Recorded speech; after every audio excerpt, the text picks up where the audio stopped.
History and culture, woven fish traps in tidal rivers. In the heart of the Pacific Northwest, where rivers meet the sea, lived a tribe known as the Quileute people. On one Thursday morning, our young protagonist, Lena, woke up to the rhythmic sound of waves crashing against the shore. As Lena walked to the tidal river, she marveled at the intricate designs on the fish traps laid out along the shoreline. She joined her elders in preparing the new traps, learning about the ancient tradition of weaving them with care and skill.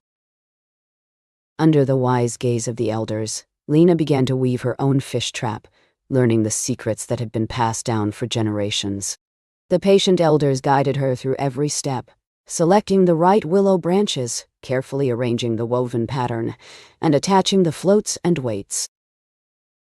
With each passing hour, Lena and her friends worked tirelessly, sharing stories and laughter as they wove their fish traps together. The sun began to set over the river, casting a warm glow across the completed traps, but there was still much work to be done. As the moon rose high in the sky, Lena and her friends placed their finished fish traps into the river, hoping to catch a bountiful harvest come morning. Tired but excited, they watched as the traps swayed gently with the current before drifting away. The next morning, Lena and her friends gathered at the riverbank to see if their hard work had paid off.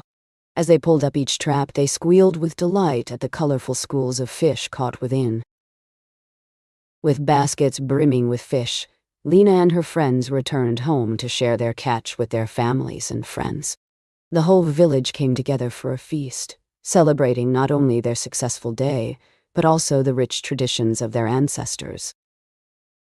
As Lena grew older, she continued to learn more about the Quileute people and their unique traditions. She took pride in preserving these stories for future generations, ensuring that their vibrant history would live on. Now as an elder herself, Lena shared her knowledge with the younger generations.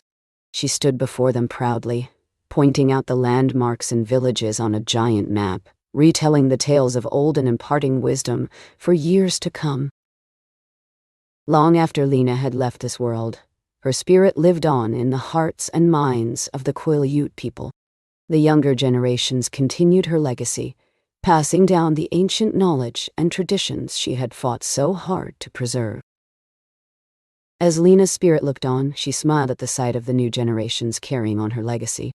The young children gathered around the giant map, eager to learn about their rich history and culture. And so it continued, the stories and traditions of the Quileute people living on forever. In the end, it was not just about catching fish. It was about preserving the rich history and culture of their people. Lena's tale taught young readers about the importance of tradition, resilience, and unity in the face of change. The sun set over the tidal river, casting a warm glow on the village as Lena and her friends shared stories, their spirits connected through time.